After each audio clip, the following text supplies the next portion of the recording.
കോഴിക്കോട് വീണ്ടും അമീബിക് മസ്തിഷ്ക ജ്വരം. ഫറോക്ക് സ്വദേശിയായ 19-കാരനാണ് രോഗം സ്ഥിരീകരിച്ചത്. യുവാവിനെ കോഴിക്കോട് മെഡിക്കൽ കോളേജ് ആശുപത്രിയിൽ പ്രവേശിപ്പിച്ചു.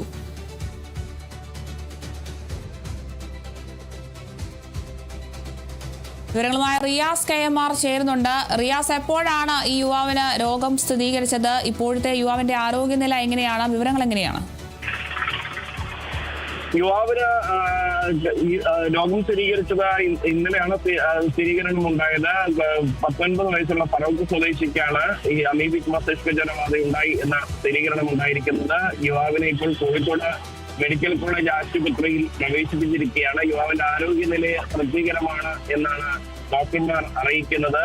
ഈ 19-കാരൻ ആലപ്പുഴയിൽ ജോലി ചെയ്തു വരികയായിരുന്നു. അതിനിടെ അമീബിക് മസ്തിഷ്ക ജ്വരം ഉണ്ടായി എന്നാണ് സംശയിക്കുന്നത്. ആലപ്പുഴയിൽ നിന്നും രോഗബാധ ഉണ്ടായി എന്നാണ് സംശയിക്കുന്നത്.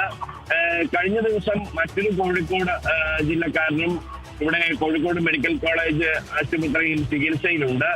അമീബിക് മസ്തിഷ്ക ജ്വരം ബാധിച്ചു തന്നെ. ഇതോടുകൂടി കോഴിക്കോട് ജില്ലയിൽ നിലവിൽ 2 പേരാണ് അമീബിക് മസ്തിഷ്ക ജ്വരം ബാധിച്ച് ചികിത്സയിലുള്ളത്. പ്രത്യേകിച്ച് ഈ കടുത്ത വേനലാണ്, വെള്ളം കെട്ടിക്കിടക്കുന്ന സമയമൊക്കെയാണ്. സ്വാഭാവികമായും കെട്ടിക്കിടക്കുന്ന വെള്ളം ഉപയോഗിക്കുമ്പോൾ അത്തരം കാര്യങ്ങൾ ഗൗരവത്തോടുകൂടി ശ്രദ്ധിക്കണം. അമീബിക് മസ്തിഷ്ക ജ്വരം അടക്കമുള്ളവ പിടിപെടാതിരിക്കാനുള്ള മുൻകരുതൽ എടുക്കണമെന്ന് ആരോഗ്യ വിഭാഗം അധികൃതരും അറിയിക്കുന്നുണ്ട്.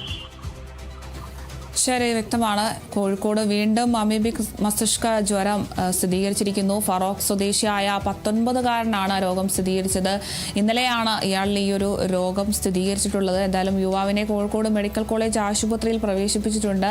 ഇനിയിപ്പോൾ വേനൽക്കാലമൊക്കെയാണ്, വെള്ളം കെട്ടിക്കിടക്കുന്ന ഒരു സാഹചര്യമൊക്കെ ഉണ്ട്. എന്തായാലും കൂടുതൽ ജാഗ്രത പാലിക്കണം എന്ന് തന്നെയാണ് അധികൃതരുടെ ഭാഗത്തു നിന്നും മുന്നറിയിപ്പ് ലഭിക്കുന്നത്. വീണ്ടും അമീബിക് മസ്തിഷ്ക ജ്വരം സ്ഥിരീകരിച്ചിരിക്കുകയാണ്. കൂടുതൽ വിവരങ്ങൾ നൽകിയത് റിയാസ് KMR ആണ്.